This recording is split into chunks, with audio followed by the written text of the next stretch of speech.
Assalamualaikum warahmatullahi wabarakatuh. Bismillahirrahmanirrahim. Alhamdulillahirabbil alamin. Salatu wassalamu ala sayyidina Muhammadin wa ala alihi washabihi ajmain wa tabi'in bi ihsan ila yaumil din. Amma ba'du, rabbi shrah li sadri wa yassir li amri wahlul 'uqdatam min lisani yafqahu qawli.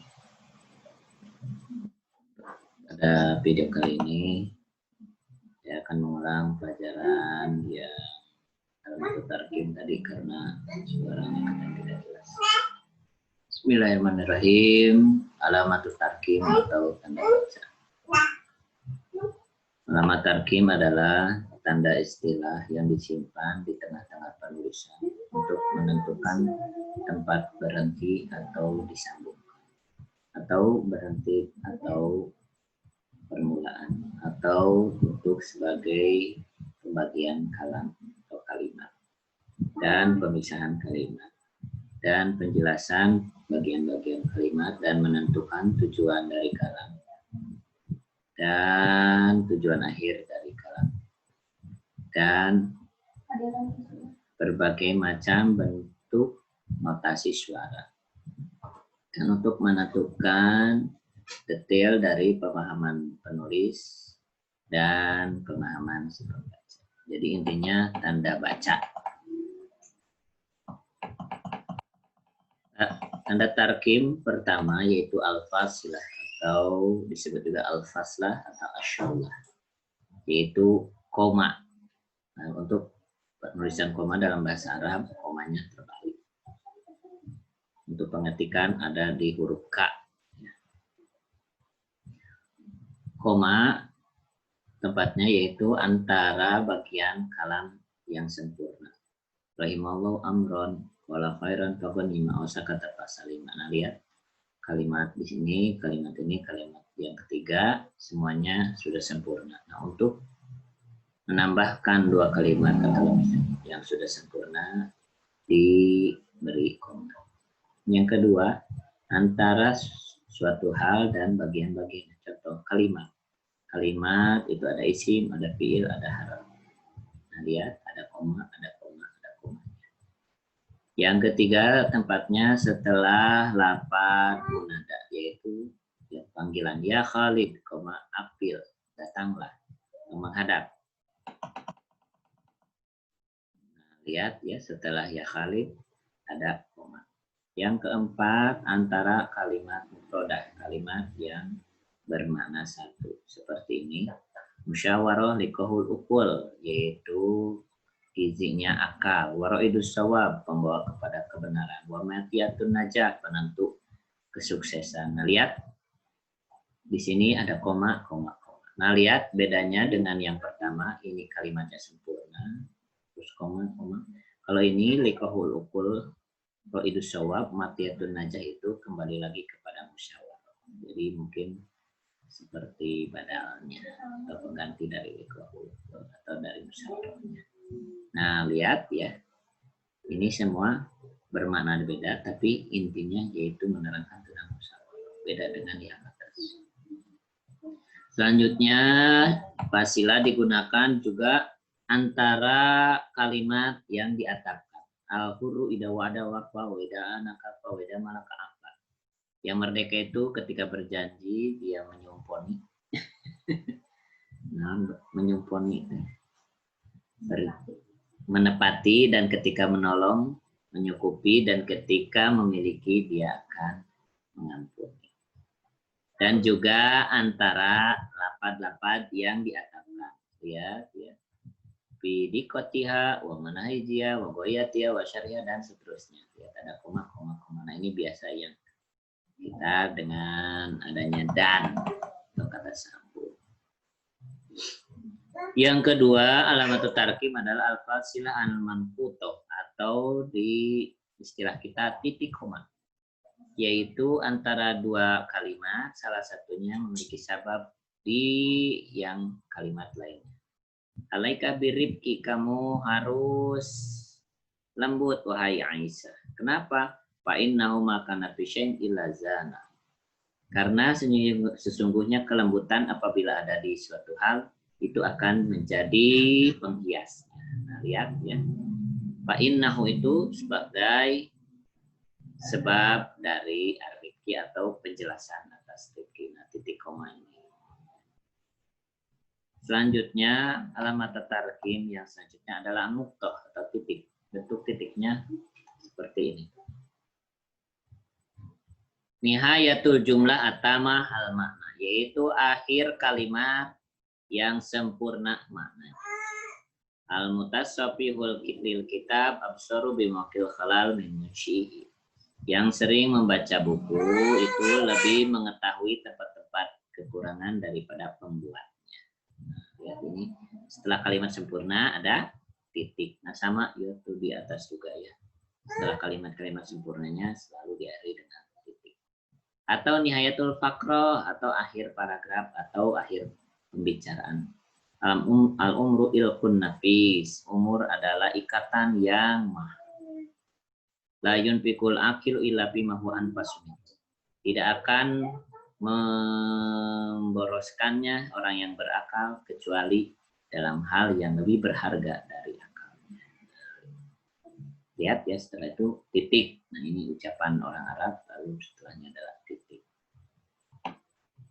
Selanjutnya pada alamat tarkim ada namanya an-nuqtatan atau asyarihah atau an-nuqtatani ar-ra'isiyatan. Titik dua. Titik dua tempatnya antara suatu hal dan jenis-jenisnya atau bagian-bagiannya. Contoh, salah satu entah dulu ala ukuli ashabiha. 3 yang menunjukkan pada akal-akal pemiliknya. Hadiah, kitab, dan rasul atau utusan. Nah, lihat ya. Di sini ada pembagian dalil orang yang berakal.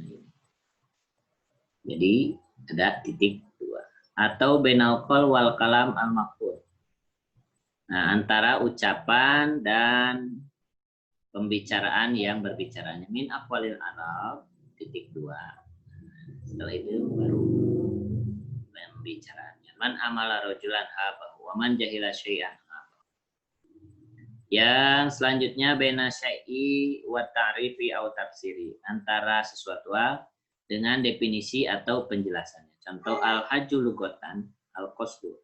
Haj secara bahasa adalah tujuan atau goyah atau menuju. Al-asjadu, asjad itu artinya adalah adzahabu, emas. Nah, lihat di sini itu definisi, di sini adalah penjelasan. Selanjutnya titik 2 qobla kalimat al-amsilah. Ini salah ketik. Sebelum kalimat-kalimat contoh seperti mislu, nahwu atau sebagiannya. Misal itu dalam bahasa Indonesia. Titik 2 qiraah muruah. Terus ba'da ti'dad al-lafzi atau setelah peringkat. Nah, lihat ya. Awalan titik 2 hamzah wasal. Hamzah yang di awal kalimat itu ada 2. 1 titik 2 hamzah wasal. 2 titik 2 hamzah kote. Dan alamat tarkim selanjutnya al-istifham atau tanda tanya. Tanda tanya disimpan pada akhir kalimat pertanyaan. Nah, lihat ma'atabika hahuna, apa yang membuatmu datang ke sini? Tanda tanya. Adu nasabin am anta bil hayy arif. Apakah mempunyai nasab apa atau kamu hidup wahai arif? Arifun, apakah kamu mengetahui? Nah, intinya setiap di akhir pertanyaan. Selanjutnya asyartoh al-waslah. Asyartoh yaitu strip. Baina ruknail jumlah, antara rukun jumlah atau antara puncaknya jumlah apabila panjang rukun yang pertama. Lihat di sini manda abala dirasa wal istihad wa sarafamu ilal mudzakkar wa tahsil wa sa'ila tamyiz wa tafauq adroka goyatun najah. Barang siapa yang berusaha pada belajar dan sungguh-sungguh dan mementingkan cita-citanya kepada belajar dan menghasilkan dan berusaha untuk menuju kesuksesan, dan posisi yang tinggi akan menemukan tujuan kesuksesannya. Nah, lihat di sini ya, ada syarat semua. Nah, di akhirnya setelah syarat ada kenapa harus seperti itu. Nah, jadi diberi strip. Selanjutnya ba'da taksim al-adadi wal abjadi, setelah pembagian bilangan dan huruf. 1 strip, 2 strip, 3 strip. Alif strip, B strip, C strip. Nah, seperti itu. Bainal adat dual makdud, antara adat dan yang dibilangnya. Contoh, lihat awalan 1 al-hamzah. Sanian strip al-hamzah. Nah, seperti ini. Sama seperti yang tadi ya. Ba'da tidak al-abdi. Tadi titik 2 ini pakai strip. Selanjutnya al-i'tirad, asyartotan, al-waslatan, yaitu 2 strip. Disimpan antara jumlah itiradiyah atau antara jumlah tafsiriyah, yaitu disimpan antara jumlah yang saling bertolak belakang atau antara jumlah yang memberikan penjelasan seperti ini. An Ibnu Umar radhiyallahu anhu. Lihat Ibnu Umar itu siapa? Radhiyallahu anhuma. Semoga Allah meridhoi Ibnu dan Umar. Nah, diberi strip. Atau ini i'tikaf fil masjid. Masjid mana? Yakni Masjid Al-Madinah. Nah, diberi strip. Karena kalau tidak diberi strip akan rancu kalimat. Selanjutnya at-ta'assur, at-ta'ajub, al-infial. Ta'assur memberi efek atau kaget atau reaktif atau tanda seru. Yaitu disimpan pada akhir kalimat yang ada kalimat reaktif atau kalimat ta'ajub, kaget, atau senang, atau sedih, atau minta tolong. Ma'ajmalas sama, sungguh indahnya langit. Wa asapa, sangat mengecewakan. Wailul lidzalim, celaka bagi yang zalim. Wa mu'tasimatu, mu'tasim. Wa Muhammadah, wahai Muhammad. Atau an-najdah, tolong. Al-asada, singa. Nah, seperti itu. Diberi tanda ta'atsur atau ta'ajub atau tanda seru di akhir katanya. Atansis, 2 kurung buka kurung tutup yang seperti ini 2. Biasanya disimpan untuk nas. Yudau bainuma kalam al-manqul binasi, yaitu disimpan antara 2 kalam yang diucapkan dalam nasnya, seperti ucapan Ahnaf bin Qais, la wafa likadzub, tidak akan menepati si pembohong, wala rohah liasud, dan tidak ada istirahat bagi si sirik. Nah, lihat di antara ucapan Ahnaf ini terdapat tansis di kiri maupun di kanan. Selanjutnya al-qausaini al-hilalaini, al-qausani atau al-hilaliyani, atau dalam bahasa kita yaitu tanda dalam kurung. Dalam kurung untuk asmaul kitab, untuk nama kitab, contoh fi tafsiri al-bahrul muhit. Atau mustalahat, ya istilah-istilah admi al-barid al-elektroni, yaitu email. Atau untuk menentukan kalimat atau penjelasannya umman bidomil aini, untuk membedakan pembacaan dengan aman. Aman di Jordan, Oman negara di dekat Yaman.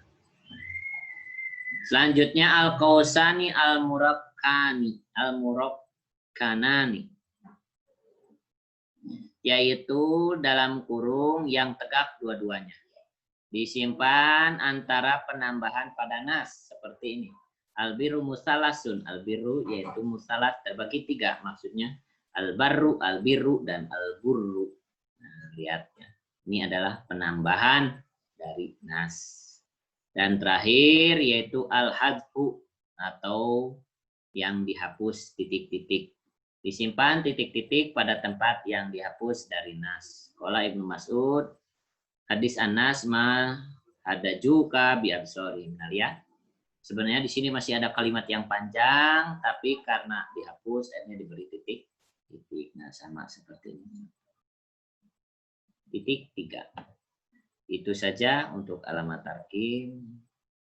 Mohon maaf tadi suaranya tidak jelas karena saya rekam di ruang guru di Aliyah.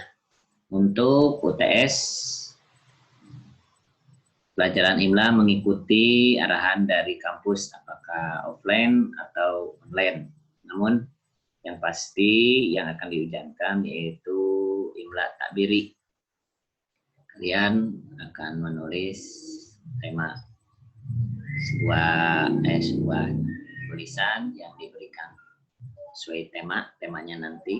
Yang pasti kalian hafalkan koid IMLA dan contoh-contohnya. Kalau saya akan tidak berikan nilai kurang dari 70. Yang penting kalian hadir. Terima kasih. Assalamualaikum.